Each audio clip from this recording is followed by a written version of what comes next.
History remembers the battles, the emperors, the conquests. But hidden behind the legends lie secret weapons, engineered marvels that changed the course of civilizations. From fire that could burn on water to weapons that changed the way wars were fought, these tools of destruction remain mysterious to this day. What were they? How did they work? And what made them so terrifying? Across the pages of history, we remember the grandeur of mighty empires, their rulers and their battles. But often overlooked are the incredible weapons they used, some so advanced that they reshaped the very fabric of warfare.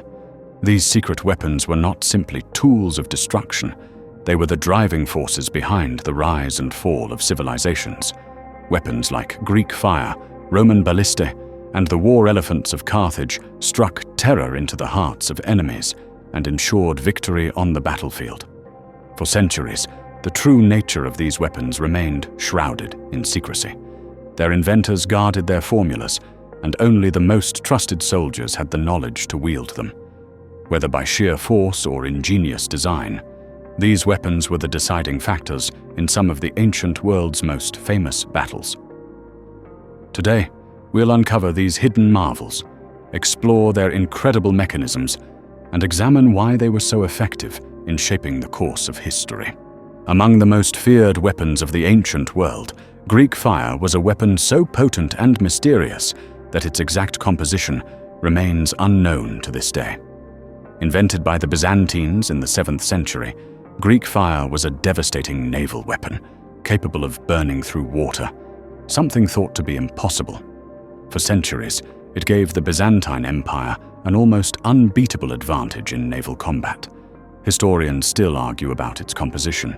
Some say it was a mixture of naphtha, sulfur, and quicklime, while others suggest a more complex combination of chemicals. What is known, however, is that Greek fire was not just a weapon, it was a terrifying psychological force.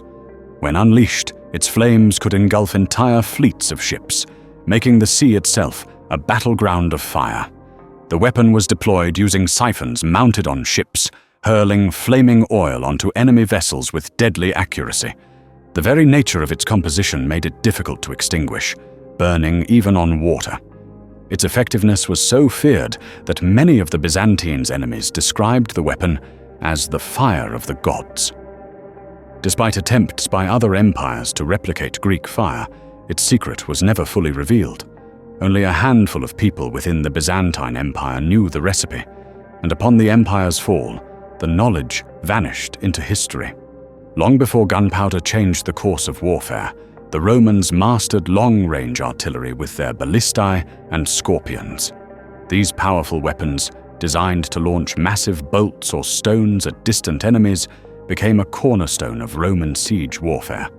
The ballista, a large crossbow-like machine, utilized torsion power, tightly twisted ropes or sinew, to generate immense force, capable of piercing armor and breaking walls. Roman engineers took inspiration from earlier Greek designs, but pushed the limits of scale and power.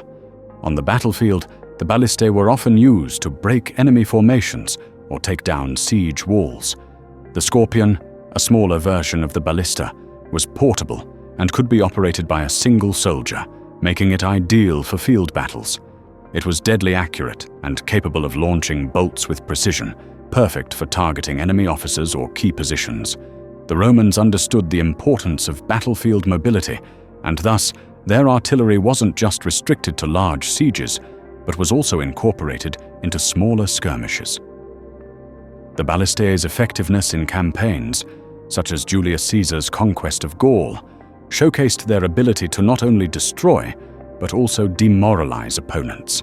With its speed of deployment and powerful range, the Roman artillery forced military leaders to rethink their tactics, incorporating new formations and strategies to counter this long-range threat. Among the most awe-inspiring sights in ancient warfare were the war elephants of Carthage. These towering beasts, trained for battle, became symbols of Carthaginian power and terror on the battlefield. Hannibal, the famed Carthaginian general, is perhaps most famous for leading a herd of elephants across the Alps during the Second Punic War, a feat that became the stuff of legend But the elephants were more than just a spectacle. They were living weapons, used to charge enemy lines and trample soldiers underfoot. Their intimidating presence alone could break the morale of opposing troops. These elephants were armored, often with heavy shields or mail, and were equipped with sharp, long tusks to tear through enemy lines. However, the use of war elephants was not without its challenges. The animals could be difficult to control, especially in tight formations or against armies that understood how to exploit their weaknesses. Roman legions, in particular, developed tactics to counter the elephants, using their disciplined formations and specialized weapons like javelins and spears to pierce their armor and discourage the elephants from charging. Over time, the effectiveness of war elephants diminished as battlefield tactics evolved, and the Roman countermeasures grew more sophisticated. Yet, their role in history, particularly in the Battle of Zama, where Hannibal's elephants were decisively defeated, showed the limits of these mighty creatures as weapons of war. In ancient China, innovation was key to military success, and few inventions were as game-changing as the repeating crossbow, known as the zhuge-nu. Unlike traditional crossbows, which required manual reloading after each shot, the zhuge-nu allowed soldiers to fire multiple bolts in rapid succession, making it an effective tool in mass formations. The mechanism of the repeating crossbow was ingenious. It featured a magazine that could hold multiple bolts, which were fed into the firing mechanism through a lever system. This allowed a soldier to unleash a flurry of bolts on the enemy before they had a chance to retaliate. Though the power behind each shot was relatively low, the sheer volume of fire overwhelmed opponents, especially when used in coordinated formations. Alongside the repeating crossbow, the Chinese also developed fire arrows, simple projectiles with incendiary tips designed to set fire to enemy troops, ships, and fortifications. These were often used in conjunction with smoke bombs, creating a chaotic battlefield where visibility was obscured and fire spread uncontrollably. The Chinese also experimented with early forms of gunpowder-based weapons during the Tang and Song dynasties, laying the groundwork for the eventual creation of true firearms. These early innovations in ranged weaponry were crucial in defending against invaders, such as the Mongols, who found themselves facing the terrifying might of Chinese technology. While the West is often credited with the birth of modern rocketry, ancient India had already pioneered the use of rockets long before the Western world caught up. The MYSORE rockets, developed in the 18th century by the Kingdom of Mysore under the leadership of Tipu Sultan, were a revolutionary form of weaponry that would leave a lasting impact on global military technology. The rockets were made from bamboo or metal tubes, filled with gunpowder and fitted with iron or bamboo tips. These rockets were launched from specially designed platforms, creating a terrifying barrage that struck fear into the hearts of the British East India Company. When unleashed in large numbers, the Mysore rockets would explode into clouds of smoke and fire, striking British soldiers with deadly precision. What made these rockets so effective was their ability to create chaos on the battlefield. The rockets were unpredictable and difficult to counter, often causing panic among troops unfamiliar with their use. British officers, after facing repeated rocket attacks, were forced to develop new countermeasures, including creating a rocket artillery corps of their own, inspired by Tipu Sultan's technology. While the Mysorean rockets were eventually defeated through strategic British counterattacks, they had already influenced the development of artillery in the West. The Congreve rockets, developed by the British during the early 19th century, were a direct result of Tipu Sultan's innovation, proving that ancient India had contributed significantly to the evolution of modern weaponry. Among the most terrifying sights on the battlefield were the Persian scythed chariots, fast-moving war machines designed to create chaos and break enemy lines. Used by the Persian Empire in battles such as Gaugamela, these chariots were equipped with large curved blades attached to their wheels, which would spin as the chariots raced across the battlefield, cutting down anyone in their path. The scythed chariot was a psychological weapon as much as a physical one. Its speed, combined with the brutal efficiency of its blades, made it a terrifying sight for infantry. When deployed in mass, the chariots would plow through enemy formations, forcing soldiers to scatter or risk being cut down by the blades. However, the chariot's effectiveness was not without limitations. As armies adapted to the threat, they developed counter-tactics.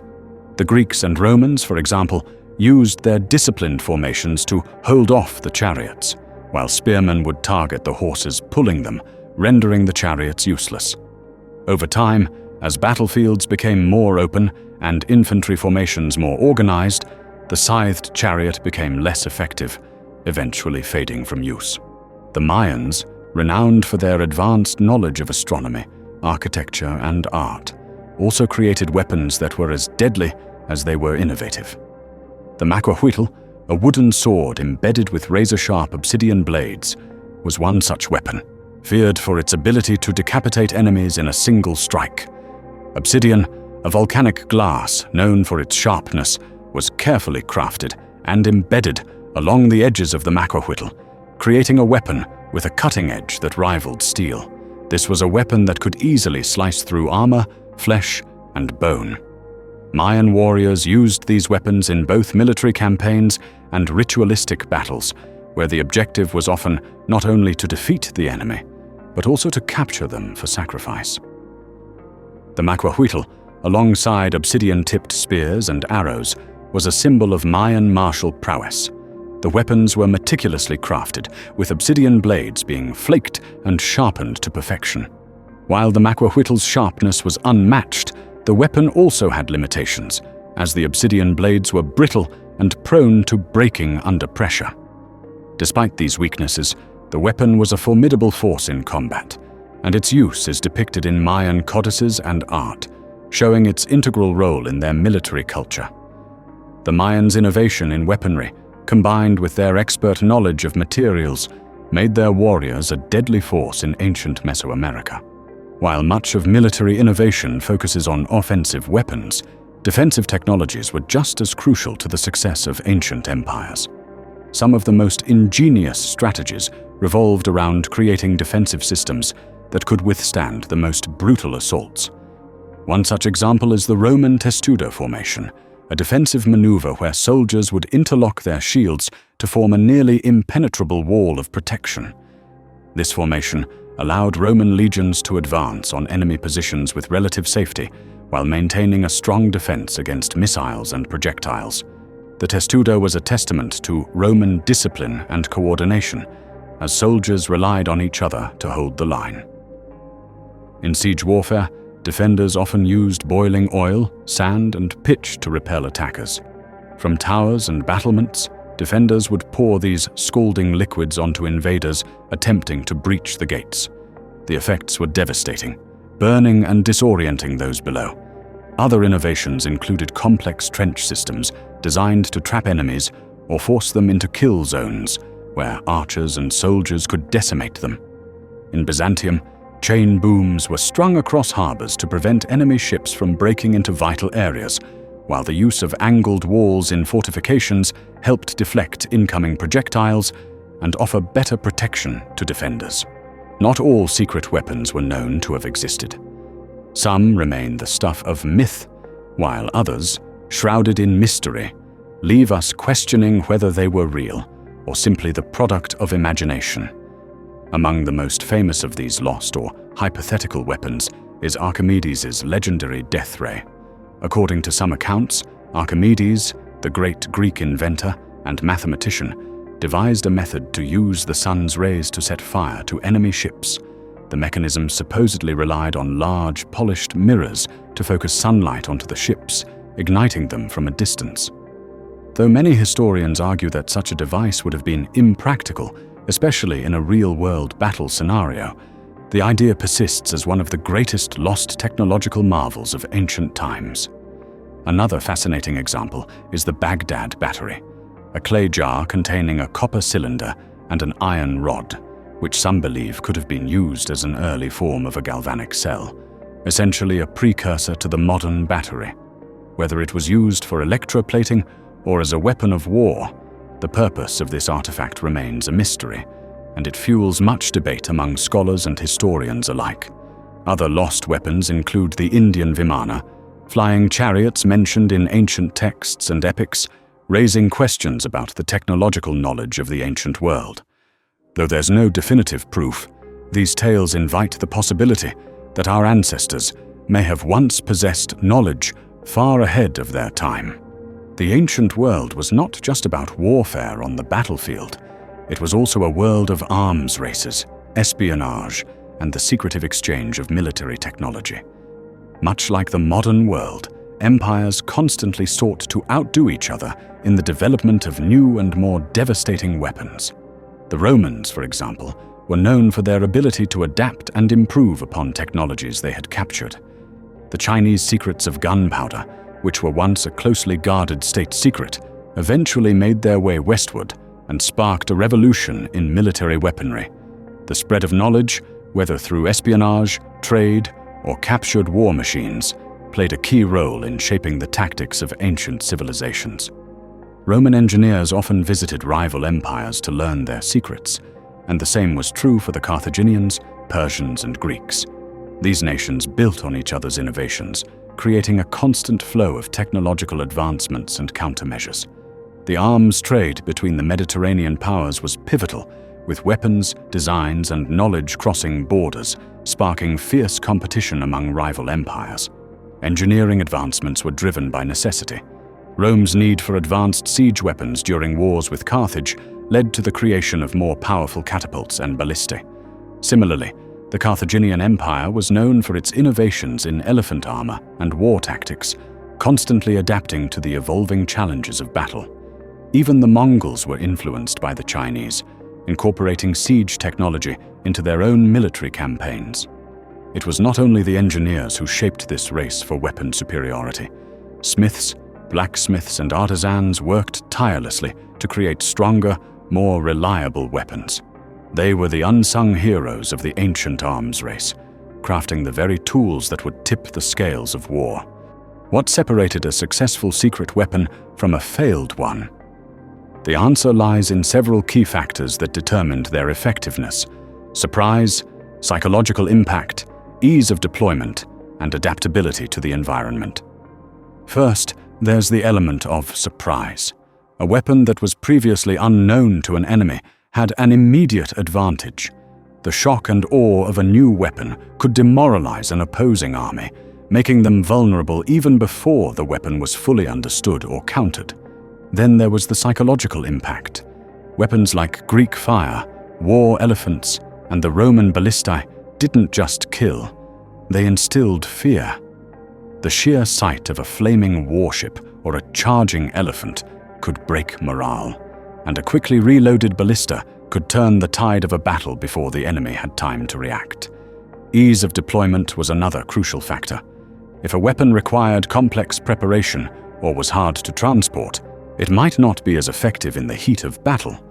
Roman siege weapons were often designed with portability in mind, making them highly effective at breaking enemy defenses quickly.